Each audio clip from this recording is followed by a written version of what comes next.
नमस्कार, श्रीमती मोहरी देवी तापड़िया कन्या महाविद्यालय के यूट्यूब चैनल में आपका हार्दिक स्वागत है। मेरा नाम है जितेंद्र प्रजापत और हम बीए पार्ट 2 के कंप्यूटर साइंस में सी लैंग्वेज में हम देख रहे थे कि जो टोकन्स होते हैं वो किस प्रकार के होते हैं। टोकन्स के अंदर हमने देखा कि आइडेंटिफायर्स क्या होते हैं और हमने देखा कि कीवर्ड्स क्या होते हैं। आज हम बात करेंगे कि कॉन्स्टेंट्स क्या होते हैं। तो सबसे पहले अपन पढ़ लेते हैं कि कॉन्स्टेंट्स क्या होते हैं। कॉन्स्टेंट उसको भी कहते हैं जिनकी वैल्यू बदली नहीं जा सकती। जैसे एक कांस्टेंट है पाई के मान 3.14, ये जो है वो पाई का मान है, वो कांस्टेंट है, उसे बदला नहीं जा सकता। ठीक उसी प्रकार जब मैं कंप्यूटर साइंस की बात कर रहा हूं, मैं कंप्यूटर लैंग्वेज की बात कर रहा हूं, तब कांस्टेंट के मायने क्या होते हैं चलिए देख लेते हैं।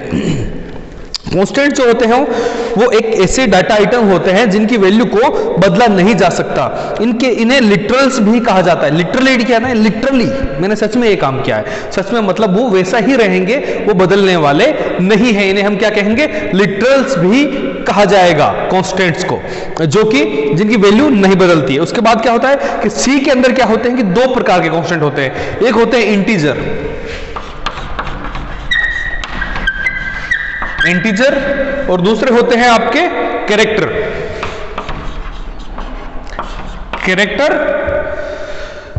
कांस्टेंट्स। और इसके अंदर क्या है कि जो कैरेक्टर में दो टाइप के होते हैं, single character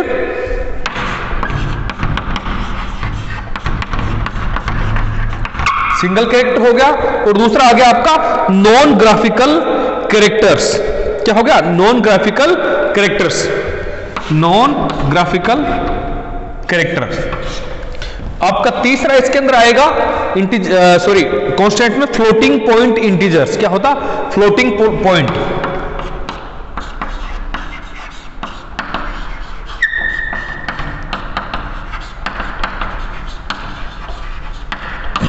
floating point integer किसे कहा जाता है, जो कि दशमलव में हो, जैसे 3.14 पाई की संख्या वो। उसके बाद होता है चौथा आपका स्ट्रिंग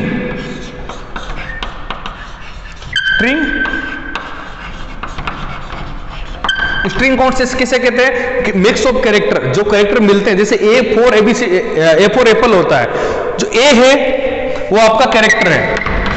इससे अगर मैंने एप्पल बनाया तो ये क्या हो गया आपका स्ट्रिंग, और ये क्या है आपका कैरेक्टर। ये चीज ध्यान रखना, स्ट्रिंग किसे कहते हैं, ग्रुप ऑफ कैरेक्टर्स, और कैरेक्टर किसे कहते हैं, सिंगल कैरेक्टर को। ठीक है, अभी हमने देखे कि ये जो होते हैं वो चार प्रकार के होते हैं। कौन कौन से चार प्रकार के हुए थे आपके, वापस देख लेते हैं। इंटीजर, कैरेक्टर भी दो प्रकार के होते हैं, सिंगल कैरेक्टर और नॉन ग्राफिक कैरेक्टर। उसके बाद हो गया फ्लोटिंग और चौथा हो गया स्ट्रिंग कॉन्स्टेंट्स। तो सबसे पहले अपन बात करते हैं कि हमारे पास इंटीजर कॉन्स्टेंट्स कौन कौन से हैं। सबसे पहले हम क्या बात करेंगे कि हमारे पास इस सी लैंग्वेज के अंदर इंटीजर कॉन्स्टेंट्स कौन कौन से हैं।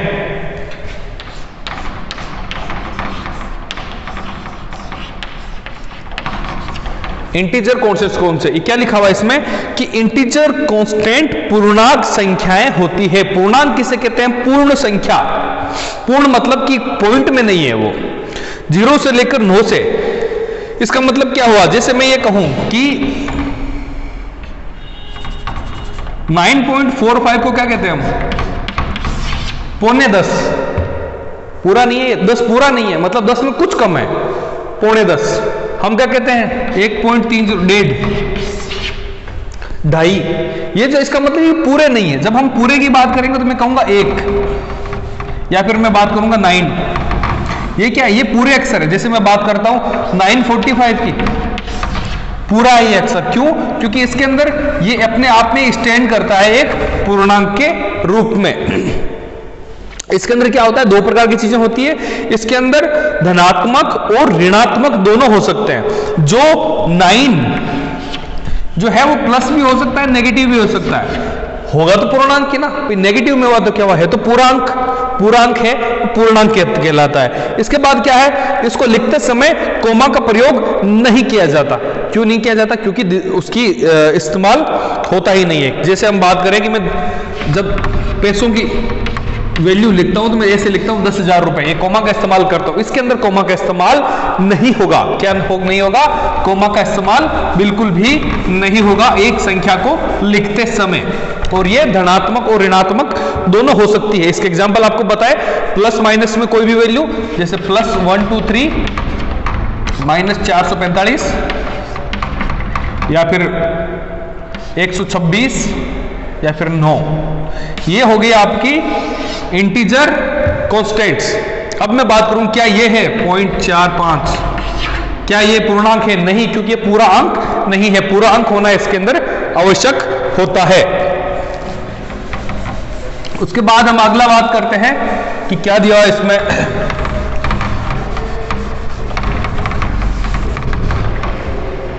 उसके बाद आता है आपका कैरेक्टर कांस्टेंट्स। कैरेक्टर कांस्टेंट्स क्या होता है? कैरेक्टर कांस्टेंट्स जो होते हैं वो दो प्रकार के होते हैं, सिंगल कैरेक्टर कांस्टेंट और नॉन ग्राफिक कैरेक्टर कांस्टेंट। इसके अंदर क्या होता है कि सिंगल कोट में लिखे गए अक्षर को सिंगल कैरेक्टर कांस्टेंट कहा जाता है। मैं इसमें एक चीज बता देता हूं, जैसे मुझे अगर प्रिंट एफ में प्रिंट करवाना है एप्पल, तो मैं जब भी इसका प्रिंट करवाऊंगा तो मैं इस प्रकार से डबल कोट वाले जो होंगे उसके बीच में इसको मैं प्रदर्शित करूंगा। क्या करूंगा? मैं डबल कोट के अंदर प्रदर्शित करूंगा। अगर ठीक वहीं मुझे सिर्फ अगर ए बी सी डी में से ए को प्रदर्शित करना था तो मैं सिंगल कोट्स का प्रयोग करते हुए इसको प्रिंट करवा सकता हूं, सी के अंदर उपयोग ले सकता हूं। जैसे मैं बात करता हूं कि प्रिंट एफ, ये भी एक कमांड है प्रिंट एफ।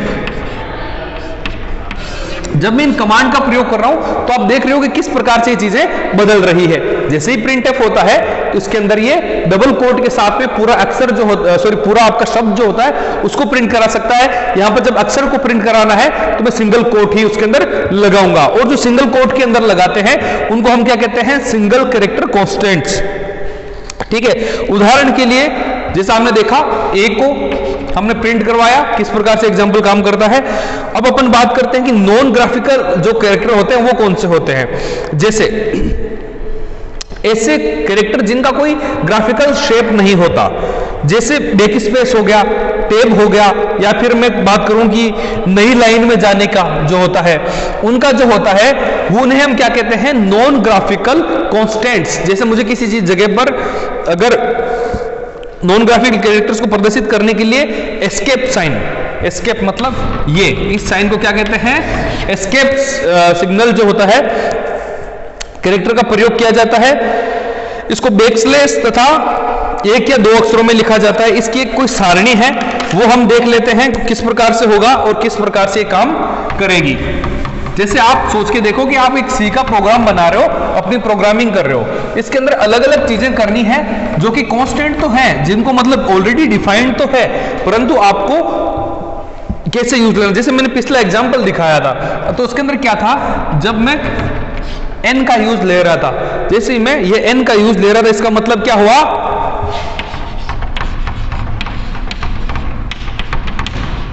न्यू लाइन, वो नई लाइन में जाकर बात करेगा, नई लाइन के अंदर उसको जाके प्रिंट करेगा। जैसे अगर मैं हेलो वर्ल्ड या फिर हेलो वर्ल्ड, अगर मैं ये प्रिंट कराता हूं तो सी के अंदर प्रिंट होगा, क्योंकि ये नई लाइन को नहीं समझता, ये अपनी कोडिंग के अंदर नई लाइन को नहीं समझता। ठीक उसी प्रकार अगर मुझे इसके अंदर एक नई लाइन डालनी हो तो मैं क्या करूंगा? Hello slash n world. तो इसके अंदर क्या होगा कि अब जैसे ही स्लैश एन आएगा, और स्लैश एन का मतलब क्या है? नई लाइन, तो वो क्या करेगा? Hello world. ये आपके क्या हो गया कि किस प्रकार से हेलो वर्ल्ड को प्रिंट करवाता है।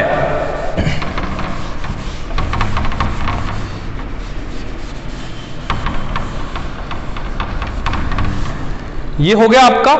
अब अपन अगले की बात करते हैं, वो है स्लैश ए, बैकस्लैश ए। इसका मतलब क्या होता है? ये जो होता है वो एक बीप जनरेट करता है। आप जब प्रोग्रामिंग लैंग्वेज में काम कर रहे हो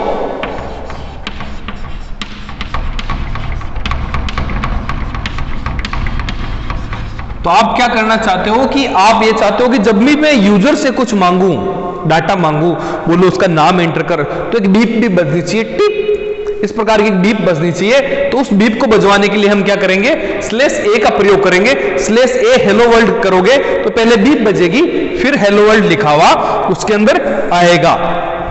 ठीक उसी तरीके से अगर मुझे बैक स्पेस को शो करना है तो ये हो गया /b।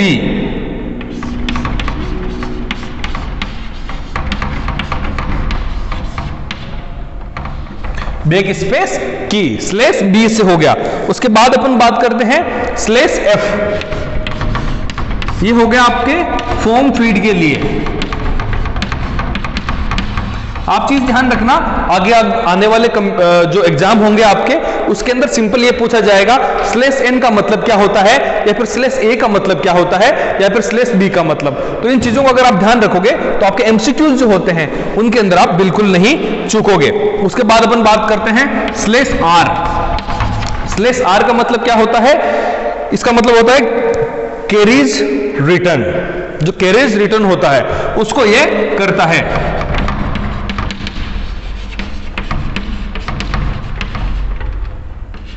कैरीज को रिटर्न करता है। ये अभी आपको ऐसा लग रहा हो कि क्या है क्या नहीं है, तो अपन आगे पढ़ेंगे, जब पूरी प्रोग्रामिंग करेंगे तो समझ में आएगा।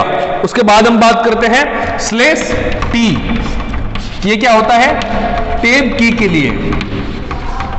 जब टैब दबाते हो 4 स्पेस अपने आप लग जाते हैं, उसके लिए इसका प्रयोग किया जाता है। अब हम बात करते हैं कि अगर मैं कहीं पर नल वैल्यू डालना चाहूं तो मैं क्या करूंगा, /0 की मैं /0 में क्या डालूंगा तो क्या आएगा इसके अंदर, नल वैल्यू आपके सामने आ जाएगी। इसके बाद मैं बात करता हूं मैं डबल बैकस्लैश, मतलब एक तो बैकस्लैश इसका और दूसरा बैकस्लैश, ताकि मैं यहां पर बैकस्लैश जो है वो की वो डाल सकूं।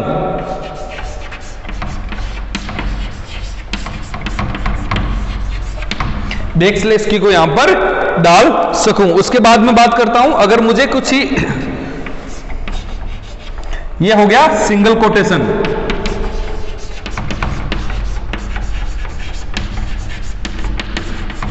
और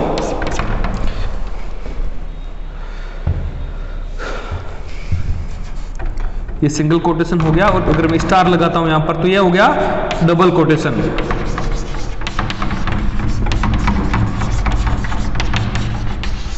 ये हो गए आपके नॉन ग्राफिकल जो होते हैं आपके अलग अलग टाइप के कॉन्स्टेंट्स, वो जिनके अंदर हमने देखा कि नई लाइन में जाना है तो /n का प्रयोग करेंगे। एक बीप जनरेट करनी है तो a मतलब अलर्ट का प्रयोग करेंगे, b मतलब बैक स्पेस के लिए, f मतलब फॉर्म फीड के लिए, r मतलब कैरेज रिटर्न के लिए, t मतलब टैब के लिए, 0 मतलब नल वैल्यू के लिए, स्लेश का मतलब बैकस्लैश से बैकस्लैश कीज के लिए, एक सिंगल कोटेशन का मतलब सिंगल कोट देने के लिए। ये आप तब समझोगे जब आप कमेंट डालोगे अपने इस प्रोग्राम के अंदर। और उसके बाद आएगा /*,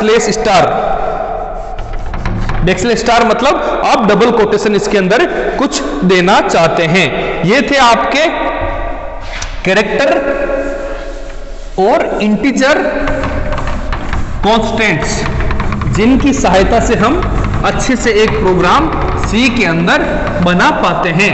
कॉन्स्टेंट्स क्या होते हैं, जिनकी वैल्यू बदलती नहीं है, जिनको लिटरल्स भी कहा जाता है। आगे हम देखेंगे कि इनको प्रयोग कैसे करते हैं। और आपके दो जो बचे हुए हैं फ्लोटिंग पॉइंट और स्ट्रिंग वाले, वो हम आगे पढ़ेंगे। और आगे हमारे कौन कौन सी नई चीजें आएगी, टोकन कौन कौन से हैं, उनकी भी हम चर्चा करेंगे। आई होप आप घर पे बैठ के खूब ढंग से पढ़ाई कर रहे होंगे, क्योंकि प्रैक्टिकल्स का टाइम जल्दी ही आ रहा है। और मैं चाहूंगा कि आप जो भी यहाँ पर पढ़ रहे हो तो आप मुझे क्लासरूम में या फिर अपने सिस्टम पर करके जरूर बताएं। बने रहें हमारे साथ, अपने स्वास्थ्य का खूब ध्यान रखिएगा। अपने इस चैनल को लाइक करें, शेयर करें, सब्सक्राइब करें। धन्यवाद, टेक केयर।